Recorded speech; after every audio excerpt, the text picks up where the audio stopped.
ڈال دیتے ہیں، جس کے بعد پھر مکمکا کرتے ہیں. لیکن چونکہ اس معاملے میں تو مکمکا ہو نہیں سکتا تھا، چونکہ کہا یہ جاتا ہے کہ آرڈر اوپر سے آیا ہے، لہٰذا پولیس نے 23 ماہ پرانی ایف آئی آر کی بنیاد پر شارز خان کے خلاف عدالت سے 30 دن کا ریمانڈ مانگا. حالانکہ عدالت میں فیملی کی جانب سے یہ بتایا گیا تھا کہ شارز خان 9 مئی سے 11 مئی کے دوران چترال میں تھا، جس کے وہ کہتے ہیں کہ ثبوت بھی موجود ہیں. لیکن جہاں مدعی طاقتور ہو تو حسب انتظام اور حسن انتظام کے تحت انصاف بھی اگر اندھا نہیں تو بھینگا ضرور بن جاتا ہے، اور یہی اس کیس میں ہوا ہے. اب جج سے 30 دن کا جسمانی ریمانڈ مانگا گیا، لیکن جج صاحب نے صرف 8 دن کا ریمانڈ منظور کیا. مگر اس دوران پولیس کو یہ احساس ہوا کہ 9 مئی کی ویڈیو میں تو شارز خان نہیں، البتہ شیر شاہ موجود ہے. لہٰذا پھر گزشتہ روز جب شیر شاہ اپنے بھائی سے عدالت میں ملنے آیا تو واپسی پر گھر کے راستے میں اسے بھی اٹھا لیا گیا، جس کے بعد اب علیمہ خان کے دونوں بیٹے اس وقت پولیس کی حراست میں آ چکے ہیں. لیکن علیمہ خان نے حوصلے کا مظاہرہ کیا ہے. ان کا کہنا ہے کہ میرے بیٹوں کی گرفتاری ایک معمولی سی قربانی ہے جو ہم عمران خان کی جدوجہد کے لیے پیش کر رہے ہیں. ہم اپنے بھائی اور عوام کے ساتھ ڈٹ کر کھڑے ہیں، اور ساتھ وہ یہ بھی کہتی ہیں کہ مجھ سے شکایت یہ ہے کہ میں عمران خان کا پیغام عوام تک کیوں پہنچاتی ہوں. اچھا، ویسے اسی بنیاد پر گزشتہ کئی ماہ سے ان کی عمران خان سے ملاقاتوں پر بھی غیر اعلانیہ پابندی ہے. اب علیمہ خان نے اپنی آخری ملاقات کا حوالہ دیتے ہوئے یہ کہا ہے کہ عمران خان نے آخری ملاقات میں بھی مضبوط رہنے کی تلقین کی، کہا کہ ظلم کی رات ہے، بالآخر تو صبح ہونی ہی ہے. اچھا، اس حوالے سے پاکستان پیپلز پارٹی کے رہنما قمر زمان قاہرہ صاحب وہ بھی بول پڑے ہیں اور کہتے ہیں کہ علیمہ خان کے بیٹوں کی گرفتاری سیاسی انتقام ہے.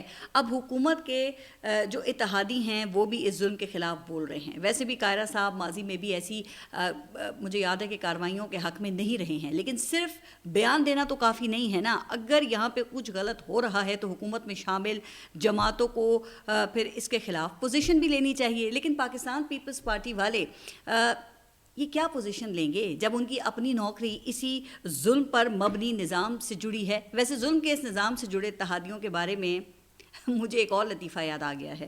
وہ کہتے ہیں کہ متحدہ ہندوستان میں کرنسی نوٹ جب پہلی بار تصویر کے ساتھ جاری کیے گئے تو اس وقت کے مذہبی حلقوں میں بڑی بے چینی پیدا ہوئی. اس ضمن میں ایک وفد اس دور کے بڑے عالم دین کی خدمت میں حاضر ہوا اور پھر ان سے پوچھا گیا کہ جی کرنسی پر تصویر کا ہونا یہ صحیح ہے یا غلط ہے، جس کا جواب پھر عالم دین نے بڑے ہی اطمینان سے دیا اور کہا کہ میرے بھائیوں، میرے فتویٰ دینے کا تو کوئی فائدہ ہی نہیں ہے، چونکہ مجھے پورا یقین ہے کہ میرا فتویٰ نہیں چلے گا لیکن کرنسی نوٹ وہ چل جائے گا. تو یہاں اصولی پوزیشن نہیں، کرنسی نوٹ چلتا ہے. اب آگے بڑھتے ہیں اور بات کرتے ہیں سہیل وڑیچ کی فیلڈ مارشل سے ملاقات کی کہانی کی، جس سے متعلق D G I S P R نے کہا تھا کہ اس میں کی گئی باتیں جھوٹ پر مبنی ہیں. پاک فوج کے ترجمان نے یہ بھی کہا تھا کہ سینئر صحافی نے ذاتی فائدے اور تشہیر کے لیے غیر ذمہ داری کا مظاہرہ کیا. اب سہیل وڑیچ نے اس کا جواب دیا ہے، کہا ہے کہ جناب احمد شریف چودھری کا میرے دل میں ذاتی احترام ہے، ذاتی ملاقاتوں میں وہ بہت خوشگوار ہیں، مگر انہوں نے جن باتوں کی تردید کی ان کا ذکر مذکورہ کالم میں نہیں تھا. شاید انہوں نے غلط فہمی کی بنیاد پر بات کی ہے کہ اس کالم میں میرا کوئی ذاتی فائدہ ہو سکتا ہے. چلیں، اب یہ تو ہو گئی تردید کی تردید، جس میں سہیل وڑیچ نے بڑی ہی احتیاط سے کام لیا ہے. مسافر سے سلام دعا بھی کر لی اور پتلی گلی سے ساتھ نکل بھی گئے. باقی رہ گئے وہ لوگ جنہوں نے غلط تاثر لیا تو وہ پھر ان کا مسئلہ ہے. واہ، کیا جمہوری نواز اسٹروک کھیلا ہے. سہیل وڑیچ کہتے ہیں کہ 9 مئی عمران خان اور معافی کے حوالے سے وہاں کوئی بات ہی نہیں ہوئی. یہ بالکل درست بات ہے. براہ کرم اس کالم کو دوبارہ پڑھ لیں. اس میں سرے سے 9 مئی عمران خان اور ان کی معافی کا کوئی ذکر نہیں. میں نے صرف ایک فقرہ لکھا ہے کہ سیاسی مصالحت کے حوالے سے انہوں نے قرآن کی آیات اور ان کا ترجمہ پیش کیا. اب لوگوں اور ٹرولرز نے اس سے کیا تاثر لیا وہ ان کی مرضی ہے. گویا جن پوائنٹس کی اتنے بڑے پیمانے پر تردید کی گئی ان کا تو ذکر فسانے میں کہیں بھی نہیں تھا. کسی کے اپنے ذہن میں ہو تو وہ اس کی مرضی پر منحصر ہے. اب ٹرولرز کے ذہنوں میں تو میں نے نہیں جھانکا، لیکن جناب سہیل وڑیچ کے ذہن کی زرخیزی پر تو کوئی شک و شبہ نہیں ہے.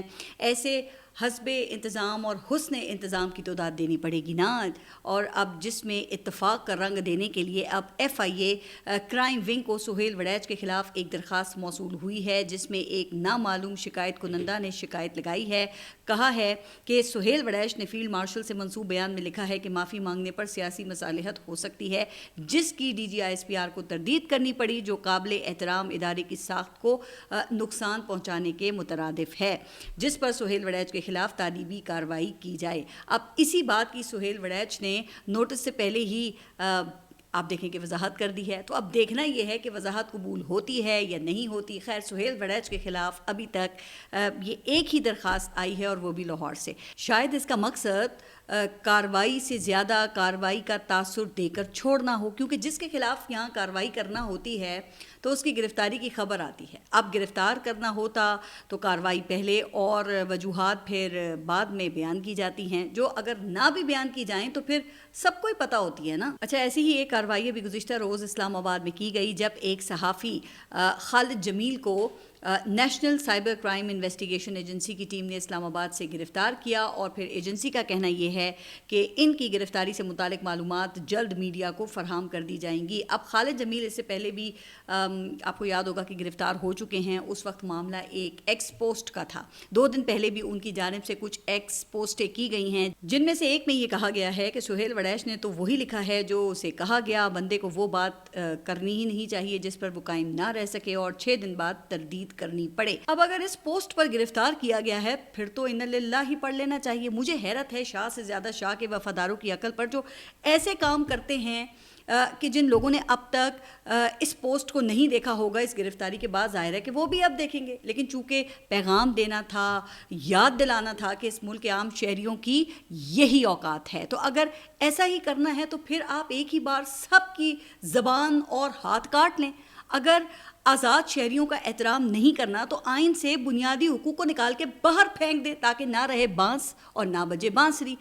کوئی شرم, کوئی حیا ہوتی ہے. لیکن موجودہ رجیم نے تو لگتا ہے کہ ہر حد کو ہی کراس کر دیا ہے. اس حوالے سے مجھے یاد آیا کہ ابھی یہ حال ہی میں قومی اسمبلی کے اجلاس کے دوران محمود خان اچکزئی اور وزیر قانون اعظم نذیر تارڑ کے درمیان ایک مکالمہ ہوا, جس میں محمود خان اچکزئی نے اراکین اسمبلی کو پارلیمنٹ سے گرفتار کرنے پر اسپیکر کو ان کی جو آئینی ذمہ داری ہے اس کا احساس دلانے کی کوشش کی. پھر جس پر وزیر قانون کھڑے ہوئے اور بجائے اس کے کہ وہ آئین کی پاسداری کا یقین دلاتے, کہنے لگے کہ یہ نہیں ہو سکتا کہ آپ کا کتا کتا اور ہمارا کتا ٹامی.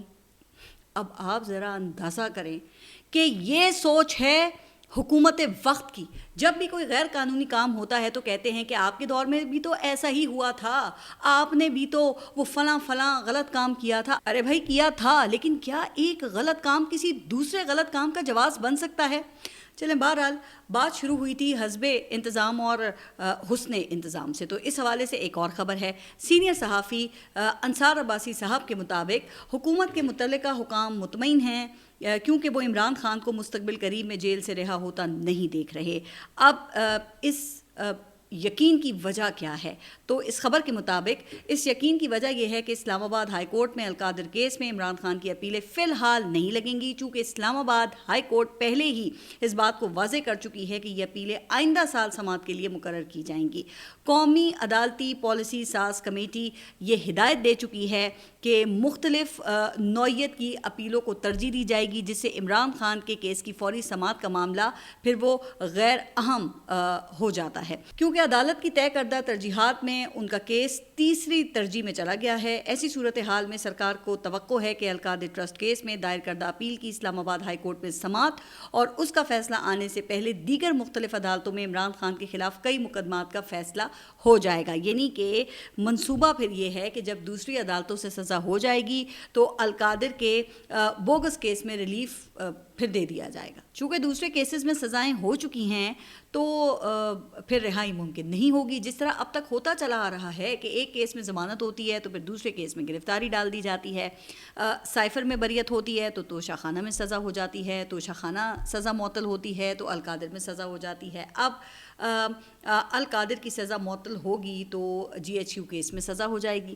اب بھائی درجنوں مقدمات ہیں نا, اسی طرح پھر یہ سائیکل چلتا رہے گا, اور کہا جاتا ہے کہ اسی کام کے لیے تو یہ 26ویں ترمیم کی گئی تھی. خیر اب 27ویں ترمیم کی باتیں ہو رہی ہیں, جس پر حکومتی اتحاد کو راضی کرنے کے لیے پھر نئے صوبوں کا شوشہ چھوڑا گیا ہے, جو حزب انتظام یا حسن انتظام کی ایک اور مثال ہے. تو ہوتا کچھ یوں ہے جناب کہ حال ہی میں کچھ تاجروں کی فیلڈ مارشل سے ملاقات ہوئی, جس کے بعد معروف صنعت کار SM تنویر نے ہر ڈویژن کو صوبہ بنانے کا مطالبہ کیا ہے. اچھا آپ کو یاد ہوگا کہ یہ وہی SM تنویر ہیں جو محسن نقوی کے دور میں پنجاب کی نگران کابینہ کا حصہ رہ چکے ہیں. پھر گزشتہ ہفتے ایک سیمینار کا اہتمام کیا گیا تھا, جس میں مشرف دور میں لاہور کے ناظم رہنے والے میاں عامر نے SM تنویر کی بات کو آگے بڑھاتے ہوئے 33 صوبوں کی بات کی ہے, جس سے ان کے مطابق جوڈیشل سسٹم بھی ٹھیک ہو جائے گا. 33 صوبے ہونے سے 33 ہائی کورٹس ہوں گی, جس سے کیسز کے فیصلے بھی جلد ہوں گے.